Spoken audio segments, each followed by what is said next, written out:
What's going on, YouTube? This is SG1 Sports here on the Nebraska channel at the Voice of College Football. In this video, we're going to preview the 2023 schedule. Before we get to 2023, let's look back at 2022.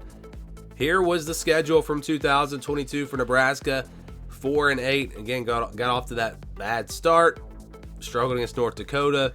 Lost to Georgia Southern. Scott Frost was out. They did bounce back, beat Indiana and Rutgers, and then lose 5 straight before beating Iowa to close things out. You look at this schedule, they did have Oklahoma in the non-conference.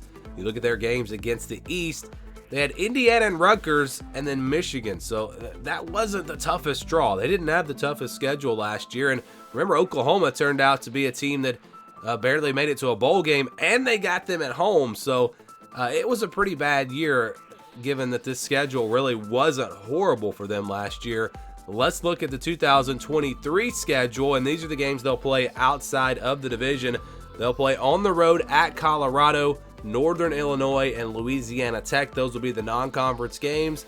And then in the games against the East, it's a little bit tougher than last year. They'll have Michigan at home. They'll have Michigan State on the road. Could be a tricky game there. And then Maryland at home. Maryland brings a lot back, so that could be a challenge there. So no Indiana or Rutgers this year, but still, you don't have Ohio State, you don't have Penn State, so it's not the toughest draw. And then you look at the non-conference schedule, not horrible. Of course, Colorado is a big wild card. Don't really know what to expect from them. But let's go week by week and take a look at this schedule. They open up on the road at Minnesota on a Thursday night. That'll be a tough one there, tough place to play. It's always tough to go on the road in those weeknight games. Plus, it's week 1 with a new coaching staff. It's hard to say what to expect in that game, but I think it will be a challenge for Nebraska. And then Colorado, another game that we just don't know what to expect.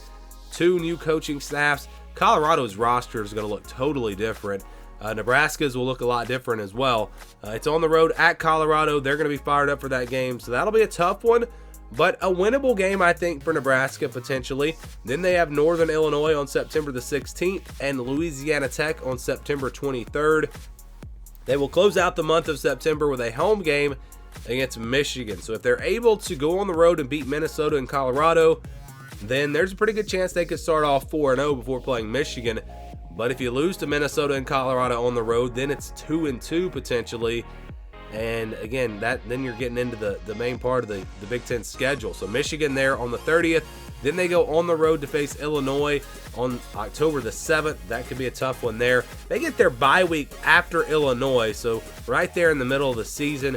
Not really before a big game, though. They'll play Northwestern next. They get them at home this year. Back-to-back home games. They'll play Purdue next on October 28th. That's a winnable game, a couple winnable games there, you would think. Then it's on the road at Michigan State. Pretty tough place to play. Michigan State, of course, was down last year, so we'll see how good they are. Maryland on November the 11th. That'll be a home game for Nebraska. That one could be a challenge as well. Then it's Wisconsin on November 18th on the road. Tough place to play. Luke Fickell it's going to be a totally different looking Wisconsin team this year. Interesting that Nebraska plays Colorado and Wisconsin, 2 teams that probably will look more different than any other teams in college football next year, just because of the new coaching staffs and the philosophy changes and all of that. But that'll be a tough one there against Wisconsin, and then they finish up with Iowa on the Friday after Thanksgiving. They get that game at home. And so again, you look at the schedule. The question first is, can they get to a bowl game? Well, you've got Northern Illinois, Louisiana Tech, Northwestern, Purdue. Those 4 games, you feel pretty confident about those 4 games. But then they're going to have to win some tough ones. They're going to have to go on the road and beat Minnesota, Colorado, Michigan State. Going to have to win a couple of those games potentially, or beat a pretty good Maryland team, beat Wisconsin or Iowa. Again, the schedule, it's not horrible. The non-conference, the only real challenge, I guess you could say, is Colorado. And then you don't have to play Ohio State or Penn State out of the East, but still, it's a pretty challenging schedule here for Nebraska to get back to a bowl game. They're going to have to win some close games, going to have to win some big games. And if they can do that, I think there is a chance with this schedule that you could definitely see the Huskers back in the postseason and making it to a bowl game.